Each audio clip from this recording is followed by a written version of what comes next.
ఏడాది దేశవ్యాప్తంగా ఎండలు మండుతున్నాయి. సూర్యప్రతాపానికి జనాలు అల్లాడుతున్నారు. ముఖ్యంగా దేశ రాజధాని ఢిల్లీలో ఎండలు దంచి కొడుతున్నాయి. ముంగేష్పూర్ ఏరియాలో మే 29న ఏకంగా 52.9 డిగ్రీల టెంపరేచర్ నమోదైంది.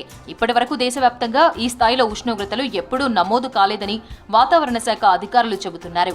దీన్ని ప్రభుత్వం అధికారికంగా ప్రకటిస్తే భారత్లో ఇప్పటి వరకు నమోదైన గరిష్ట ఉష్ణోగ్రతగా ఇది రికార్డులకెక్కుతుంది.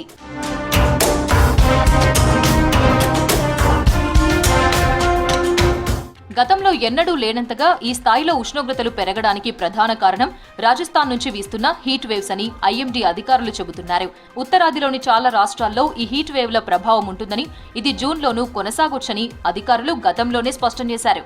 హీట్ వేవ్స్ కారణంగా ఢిల్లీ శివారు ప్రాంతాలు ముందుగా ప్రభావితమవుతాయని, అక్కడే రికార్డు స్థాయిలో టెంపరేచర్లు నమోదవుతాయంటున్నారు.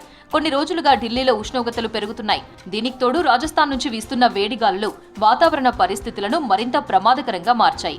ముంగేష్పూర్, నరేలాతో పాటు నజాబ్గఢ్ ఏరియాల్లో హీట్ వేవ్స్ కారణంగా ప్రజలు అల్లాడిపోతున్నారు.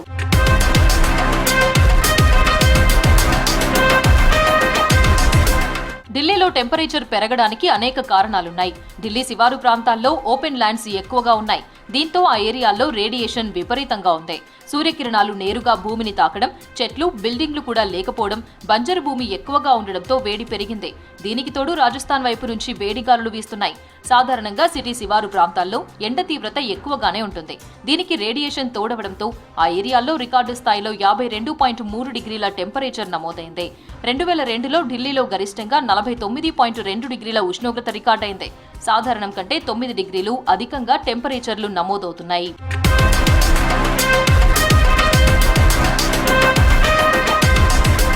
టెంపరేచర్లు విపరీతంగా పెరగడానికి 3 కారణాలున్నాయంటున్నారు ఎక్స్పర్ట్స్. భూమి, రోడ్లలో డార్క్ మెటీరియల్స్ ఎక్కువగా ఉండడం వల్ల వేడిని ఎక్కువగా గ్రహిస్తాయి. గ్రాస్, కాంక్రీట్ మెటీరియల్ కూడా వేడిని ఎక్కువగా గ్రహిస్తాయి. మెట్రోపాలిటన్ సిటీల్లో ఎత్తైన భవనాలు ఉంటాయి. ఇవి గాలి వేగాన్ని తగ్గిస్తాయి. ఫలితంగా హీట్ పెరుగుతుంది. సిటీ సెంటర్లో ఎయిర్ కండిషన్ ప్లాంట్లు, మెషినరీలు ఎక్కువ, కార్లు కూడా ఎక్కువే. ఇవన్నీ హీట్ ను ప్రొడ్యూస్ చేస్తాయి. వేడి పెరగడం అనేది అక్కడి జనాభా పైన ఆధారపడి ఉంటుంది. మిగతా ఏరియాల కన్నా సిటీ సెంటర్లో 5 నుంచి 7 డిగ్రీల టెంపరేచర్ ఎక్కువగా ఉంటుంది.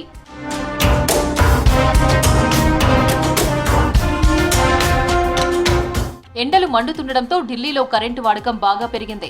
మే 29న ఎండల తీవ్రత పెరగడంతో ఢిల్లీ ప్రజలు ఫ్యాన్లు, ఏసీలు, కూలర్లు ఎక్కువగా వాడారు. దీంతో ఎప్పుడూ లేనంతగా కరెంటు వాడకం పెరిగింది. Power demand all time high 8,302 మెగావాట్లను తాకింది. ఇంత భారీ స్థాయిలో కరెంటు వినియోగం ఢిల్లీ ఎలక్ట్రిసిటీ హిస్టరీలో ఎప్పుడూ రికార్డు కాలేదంటున్నారు ఆ శాఖ అధికారులు. ఎండలు ఎంత పెరిగినా 8,200 మెగావాట్లకు మించి కరెంటు వినియోగం ఉండదంటున్నారు.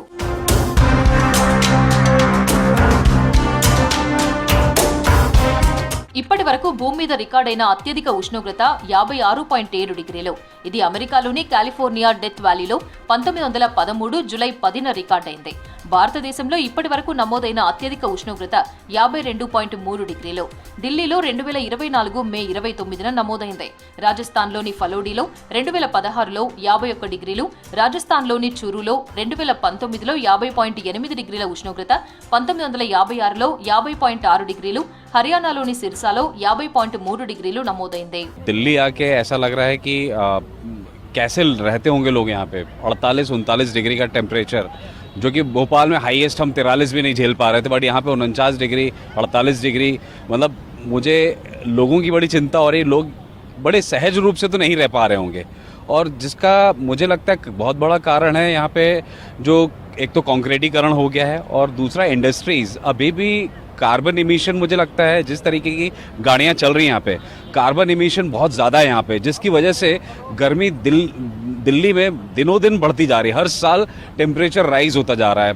दिल्ली की गर्मी को तो कोई बात ही नहीं है। 50 डिग्री पार जा रहा है गर्मी। इतना गर्मी है तो भी घूमने का कुछ मज़ा ही अलग है दिल्ली का। गुजरात से आए, घूम रहे हैं पूरा दिन, इंडिया गेट पे भी आके घूम रहे हैं। हाँ, गर्मी में गुजरात से आए, घूमना तो पड़ेगा ही ना। अब तो गर्मी है यार, ठंडी है, घूमना तो पड़ेगा ही। ఉత్తర మధ్య భారతంలోని కొన్ని ప్రాంతాలు తీవ్రమైన హీట్ వేవ్ తో సతమతమవుతున్నాయి. ఈ వారంలో దేశంలోని 37కు పైగా నగరాల్లో 45 డిగ్రీల కంటే ఎక్కువ ఉష్ణోగ్రతలు నమోదయ్యాయి. వేసవిలో కాల్చేసే మండుటెండలు మన దేశానికి కొత్త కాదు గాని పర్యావరణ మార్పు ప్రభావంతో ఏటికేడాది ఎండల ధాటి పెరుగుతుండడం ఆందోళన కలిగిస్తోంది. ఉత్తర మధ్య భారతంలోని పలు ప్రాంతాలు గత కొద్ది రోజులుగా 48 డిగ్రీలకు పైగా ఉష్ణోగ్రతలతో నిప్పుల కుంపట్లలా మారాయి. मानसून देखिए अभी केरला के तट पर अभी तक नहीं आया है और अगले 2 से 3 दिनों तक फेवरेबल अनुकूल परिस्थिति बन रही है कि केरला के तट पर आने की, जैसा कि पूर्वानुमान जारी हुआ है।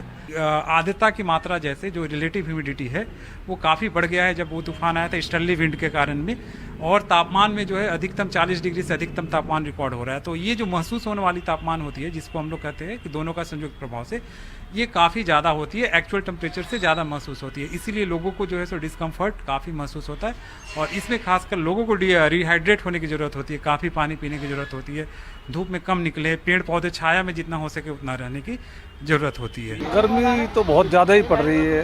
हम तो गर्मी में टोपी बेचते हैं यहाँ पे, ये देखो कपड़ा गीला गीला लेके, गर्मी पड़ रही है बहुत ज़्यादा। पब्लिक आ नहीं रही, काम नहीं हो रहा, खाली बैठे, हम खुद पानी पी रहे हैं, कोल्ड ड्रिंक। हम पे बहुत फ़र्क पड़ रहा है, पब्लिक घर से निकल नहीं रही है, हम तो खुद गर्मी से बहुत परेशान है। ఐఎండీ చీఫ్ చెబుతున్న దాని ప్రకారం జూన్లో గరిష్ట ఉష్ణోగ్రతలు సాధారణం కంటే ఎక్కువ నమోదయ్యే అవకాశం ఉందట. వాయువ్య భారతంలో 4 నుంచి 6 రోజుల వరకు వడగాల్పులు వీచే అవకాశం ఉందన్నారు. భారత్లో సాధారణంగా మార్చి నుంచి సెప్టెంబర్ వరకు వేడి, ఉక్కపోత వాతావరణం ఉంటుంది. అయితే ఈ ఏడాది దేశంలో మరింత తీవ్రంగా ఎక్కువ కాలం పాటు వడగాల్పులు వీస్తాయంటున్నారు. గ్లోబల్ వార్మింగ్ కారణంగా భారత్లో తీవ్రమైన హీట్ వేవ్లు తరచుగా మారాయని శాస్త్రవేత్తలు చెబుతున్నారు. ఢిల్లీలో గ్రీనరీ లేకపోవడం, ట్రాఫిక్ పెరగడం, పెద్ద పెద్ద బిల్డింగ్లు నిర్మించడం కూడా ఎండల తీవ్రతకు మరో కారణమంటున్నారు ఎక్స్పర్ట్స్.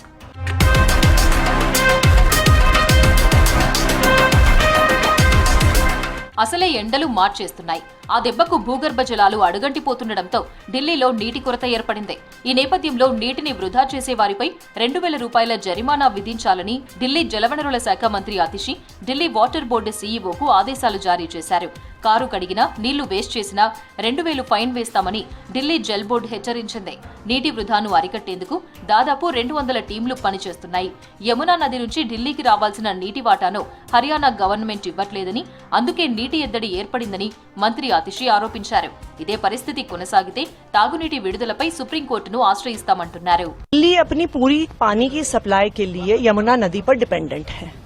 यमुना नदी में दिल्ली में वो पानी आता है जो हरियाणा से छोड़ा जाता है। अब क्या होता है कि जो यमुना का पानी आता है, इससे आपका वजीराबाद वाटर ट्रीटमेंट प्लांट, आपका Chandrawal water treatment plant, Okhla water treatment plant को यहां से पानी मिलता है। जब आपके पानी की सप्लाई ही कम हो जाएगी, जब वाटर ट्रीटमेंट प्लांट में पानी ही कम जाएगा, जब हरियाणा से पानी ही कम आएगा, तो वाटर ट्रीटमेंट प्लांट पानी कहां से प्रोड्यूस करेंगे? तो हमने हरियाणा सरकार को भी चिट्ठी लिखी है, आज हम केंद्र सरकार को भी रीच आउट करेंगे कि दिल्ली को उसके हिस्से का पानी मिलना चाहिए, और यही पानी की कमी की वजह से जो हरियाणा पानी नहीं छोड़ रही है, दिल्ली के अलग अलग हिस्सों में त्राही त्राही मच रही है. మే 29వ తేదీ మధ్యాహ్నం వరకు ఎండవేడి, హీట్ వేవ్స్ తో అల్లాడిపోయిన ఢిల్లీ వాసులకు సాయంత్రం ఒక్కసారిగా కురిసిన వర్షం కొంత రిలీఫ్ ఇచ్చింది. రికార్డు ఉష్ణోగ్రత నమోదైన తర్వాత పలు చోట్ల వర్షం కురిసింది. అరేబియా సముద్రంలో అల్పపీడనం, పశ్చిమ దిశగా వీస్తున్న గాలుల ప్రభావంతో వాతావరణం ఒక్కసారిగా చల్లబడిపోయింది. రానున్న 2-3 రోజుల్లో ఎండలు తగ్గుతాయంటున్నారు అధికారులు. जो हमारा जितना भी मानसून का कंडीशंस था आज सेटिस्फाइड है। रेनफॉल तो खैर काफी दिनों से वहां हो रहा है, बिन fairly widespread to widespread, बिन 50 से इवन 100% स्टेशन रेनफॉल रिपोर्ट कर रहे हैं वहां पे, और उसके साथ ही हैवी टू वेरी हैवी बिन 12 सेंटीमीटर से ज्यादा भी रेनफॉल हो रहा है वहां पे, और जो वेस्टर्ली की स्ट्रेंथ है वो अप टू 4.5 किलोमीटर है, और लो लेवल में विंड काफी स्ट्रॉन्ग है।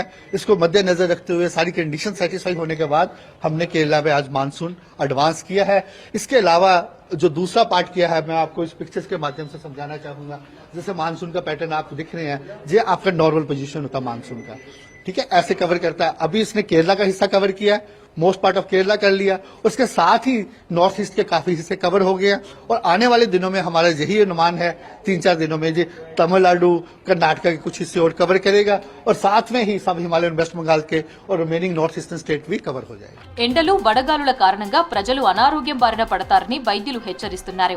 ఢిల్లీలో గ్రీనరీ లేకపోవడం, సూర్యుడి కాంతి నేరుగా భూమిపై పడడమే ఎండలు పెరిగేందుకు కారణమని అంటున్నారు. హీట్ వేవ్ బారిన పడి ట్రీట్మెంట్ కోసం ఎల్ఎన్జేపీ హాస్పిటల్ కు వస్తున్న బాధితుల సంఖ్య క్రమంగా పెరుగుతోంది.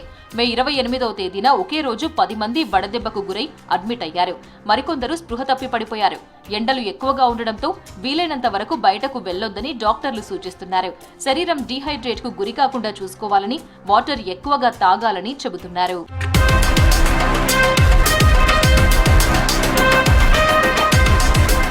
దంచి కొడుతున్న ఎండలతో పార్కింగ్ చేసిన వాహనాలు కూడా కాలి బూడిదవుతున్నాయి.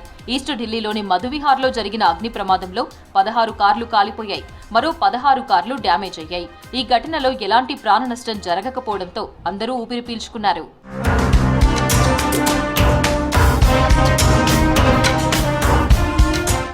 ఢిల్లీలో ఎండలు, వేడిగాలులు పెరగడంతో రోజువారీ కూలీ పనులు చేసుకునే వారికి మధ్యాహ్నం నుంచి 3 వరకు బ్రేక్ ఇవ్వాలని లెఫ్టినెంట్ గవర్నర్ వీకే సక్సేనా అధికారులకు సూచించారు. బ్రేక్ టైంకు కూడా కూలీ డబ్బులు ఇవ్వాలన్నారు.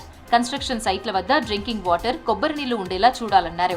బస్టాండ్లలో తాగునీరు అందుబాటులో ఉంచాలని ఆదేశించారు. ఎండలు పెరుగుతున్నా రాష్ట్ర ప్రభుత్వం ఎలాంటి జాగ్రత్త చర్యలు తీసుకోవడం లేదని ఆరోపించారు. గవర్నమెంట్, ప్రైవేట్ ఏజెన్సీలు వర్క్ ప్లేస్లో ఉద్యోగులు, కూలీల పట్ల జాగ్రత్తలు తీసుకోవాలన్నారు.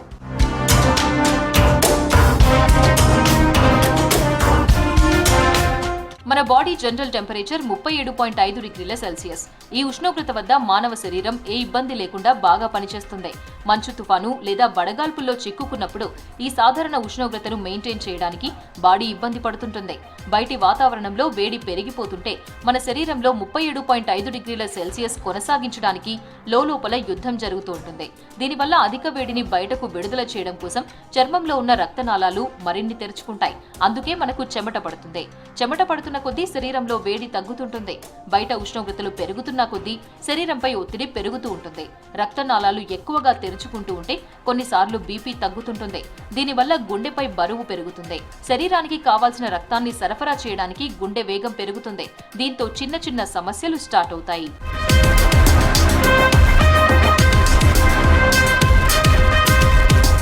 దేశ ప్రజలకు వాతావరణ శాఖ చల్లని కబురు వినిపించింది.